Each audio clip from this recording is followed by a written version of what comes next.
Hi, my name is Andrew and this is Collective Intelligence, and you're probably quite curious about getting into the world of music production.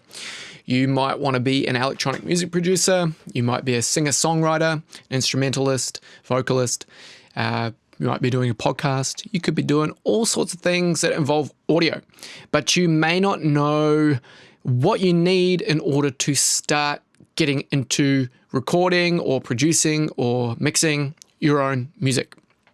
So we're going to talk about it step by step, and we've got a sequence of events in which we're going to talk about everything, and I'm going to just preface this discussion by stating a couple of things. I'm just going to be talking about one option for every piece of, every topic, and that one option is the software that I use, the gear that I use, etc., right? So there are other opportunities or there's other possibilities out there. If I were to talk about them all, this video would be way too long. So I won't talk about all possibilities, but I will link to other doors and other gear in the video description. So check the description for all of the links. I'm going to be talking about gear that costs money. There are free alternatives. I will put the free alternatives in the comments as well. You don't need to spend money. Why would you spend money? You would spend money because the paid options are better quality. That's why. And for physical pieces of gear, of course, you're not going to get them generally for free. If you've got a laptop, maybe you would say, I'll use the laptop microphone to record stuff. Go for it. Some great recordings can be made. It's all about how you use the gear. And I'm going to be showing you cheap gear anyway. I'm not going to be showing you really expensive stuff, because you're getting started and you don't need it, but it makes life easier. So let's jump into it. The first thing that we need to make a decision on really is what software we're going to use. And this can be informed by what computer we have available to us. So if we only have a Mac computer, then we can only pick software that's got compatibility with Mac, obviously. So we call the software a digital audio workstation. And I use one in particular, and I teach it on this YouTube channel. And I use Ableton. You may have heard of that. Now, I'll jump over to Ableton's page, and I will show you how you could get a free trial for it. Give me a second. Cool. So this is Ableton's website. I'll pop the link in the video description for all of these again, so you'll be able to navigate to them. And you can click here to try live for free. You can buy it by going to the shop and popping it in your shop cart. But Ableton is great. It's great for everybody. So it's good for people that want to produce electronic music. It's great for people who are singer-songwriters who want live performance features, because Ableton has a very robust live performance side to it, as well as recording and mixing and all that. You can mix in it, you can master in it, you can do everything in it. You can record your podcast into it. And Ableton is so widely used that it's very easy to find tutorials. So if you don't think I'm a very good teacher, you can find somebody else on YouTube, no problem. But like I said, all my videos are there available and ready for you to learn from. So Ableton's my pick of them. There will be other ones that I'll mention in the video description, so you can check out all of the other possibilities. So once you've picked the actual software that you're going to use, the first step is to understand the interface and understand how to navigate your way around it. So I've got some videos on your first 15 minutes, your first 25 minutes, your first 30 minutes inside of Ableton Live that gives you a quick walk around of the interface and what all the buttons are, how do they work, and then it's going to start showing you how to put audio and MIDI and stuff into the arrangement so that you can start kind of putting together a piece of music. So that would be the next step. You pick your software and then you do your introduction tutorials to understand the interface of it and how it works, and you get familiar with it, and don't be overwhelmed. I break it down step by step and I make it very easy. So the next step would be to understand a bit of music theory, right? And if you got 16 minutes, you can watch this dude. I watched this the other day and I thought it was a great video. He's got a nice quirky way of teaching, and he's very precise with the way that he speaks. So it's easy to understand. So he's going to help you understand notes and scales, and he's going to give you some of the musical language that you need in order to really start understanding other people when they're talking about music, and it'll accelerate your learning. So go ahead and learn a little bit about music theory. And there is never anybody that you meet who says, I wish I knew less about music theory. But there's always people that say, I wish I knew more. So there's a little hint to you. So this is the melodic side of things. I'll show you another video that covers the rhythmic side of things. So I watched this just the other day as well, and I thought this was really great. So it shows you, he lays down the patterns really well, and you can keep watching his videos. You can see there's more down here. I think this is a really good way of you to start understanding drum patterns and why you how you can be different to all of the other drumming patterns out there, because you know there's a pretty standard way of arranging drums, and it gets a bit tedious.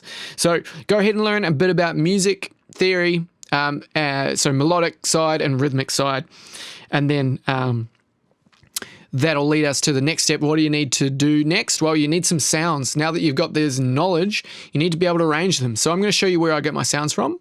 If you want to use samples, this website called Splice is a massive sample library, and you need a subscription to use it. So it's not a free service. I'll show you a free service next, but this one you can go ahead and go to sounds, and you can just browse, or you can type in here, you know, what sort of sound you'd want. So maybe you want an impact sound. You can type impact, you can search that, and then it'll show you the results, and then you can preview the results. Once you like something, you just click download, and it gets downloaded into a cloud file on your computer, and then you just drag it straight into your software. It's very straightforward. So this is how I find different samples, but maybe you don't want to use samples. You might want to use like an instrument, like a digital instrument, like a VST, or maybe you're recording it in, so you're using microphones, so that's different. We'll talk about microphones a little bit later on. But yeah, this is if you want to use samples, and samples can be really great because sometimes you need a little bit of inspiration. It's fun to just go through here and listen to stuff, and you're like, oh shit, I could use that sound. I don't know how to make it, but it's right there, so cool.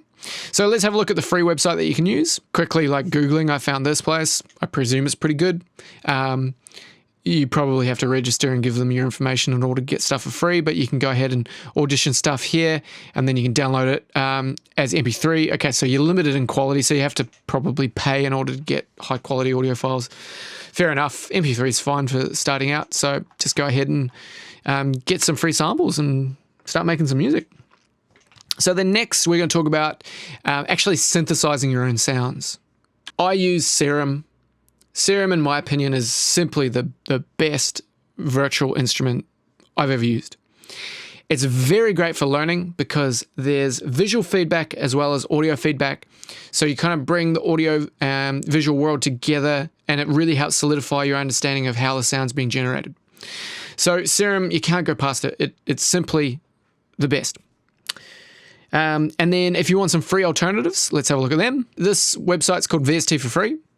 It's got effects as well as instruments and all sorts of other things. So go ahead and search through here. You'll find all sorts of stuff for free. So that's cool. Next, we're going to talk a bit about gear and why is gear important. So in this case, if you're a singer-songwriter and you need to record your voice and instruments, your computer's not going to have an input for a good quality microphone. So that's where an audio interface comes in, but it also comes in for another few reasons. The digital to analog conversion that takes place inside of this piece of equipment is higher quality than what your computer's got built into it. And it is going to give you a balanced sound, more accurate sound than what comes out of your sound card on your computer. And it's also going to give you line outputs, RC outputs that will go to a set of studio monitors if you've got studio monitors. So an audio interface is a really good option. So this is a UR12. It's a USB interface, so it plugs into your computer via USB, and it takes over your sound on your computer. And yeah, you can then plug your microphone into it, record in. It's got a DI as well, or a high Z, which allows you to plug a electric guitar into it. And this is just a great entry-level piece of kit to get you started, to get you recording, so that you can make music. If you're a vocalist and you want a good microphone, an inexpensive microphone, but a very good one for your voice, the SM58 is likely to be a microphone that you would buy and you would never get rid of. These are industry standard microphones. You'll see them all the time, everywhere. So this is ideal for vocals. If you've got an acoustic guitar or an electric guitar and you want to record the amp or bass or a drum kit, whatever else, then this is the, there's an alternative microphone that I'll show you now. The SM58 is great for instruments, so drums, guitar, all sorts of other stuff. Go ahead and grab an SM57. So the 58 for vocals, the 57 for your instruments. And these will plug into that interface. You'll only be able to use one at a time on that interface because there's only one input, but you can record the guitar separately from the voice and et cetera, et cetera. So that's that. And then next we are going to look at a pair of headphones. So you can use some headphones. You can plug them into that interface that I showed you before, the Stoneberg one. And if you've got a closed back headphone like this, so it's not open to the world, you can actually listen to what you're recording at the same time. So you can hear your voice and you can directly monitor how you sound. So if you're singing too close to the microphone, maybe you can back off a little bit because you're going to notice that. Or, you know, when you're playing the guitar, maybe you'll notice that you're not playing consistently because you can hear directly through the recording that you need to re-record it because, yeah, whatever reason. So it's really going to help you monitor, but then also just in general, if you can't use speakers, then these are great. And these are just great commuting headphones in general. I wear them on the way to work. And dude, they've gone up in price. That's crazy. They used to be like 180.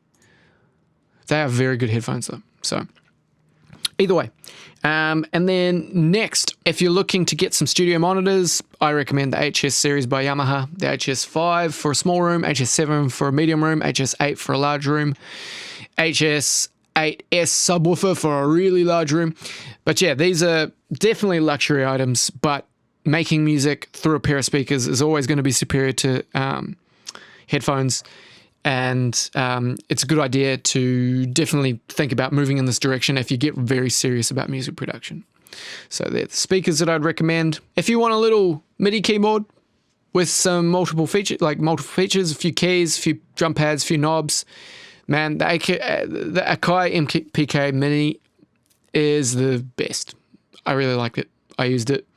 It's very cheap. So if you want a little keyboard, this is the one. And then finally, if you're one of these fancy new kids who wants to perform live, or if you want to drum live or like drum with electronic drums live or do a whole bunch of stuff with a MIDI controller, the Launchpad is one of the cheapest and the best controllers for Ableton in particular, but it will work with other software, I'm pretty sure, as well. So that is all of the pieces of kit that I'd recommend. Just to say again, you don't need gear to make music, but it really can help things when you get some great creative tools. So hopefully that gives you guys a good idea on how to get into music production. I feel like I've covered most of the steps. Again, all links in video description to everything that I've talked about. I'll offer you free alternatives to some of the software that I talked about as well. But I hope that helped. So make some music. Have fun, and I'll see you guys in another video very soon. Cheers.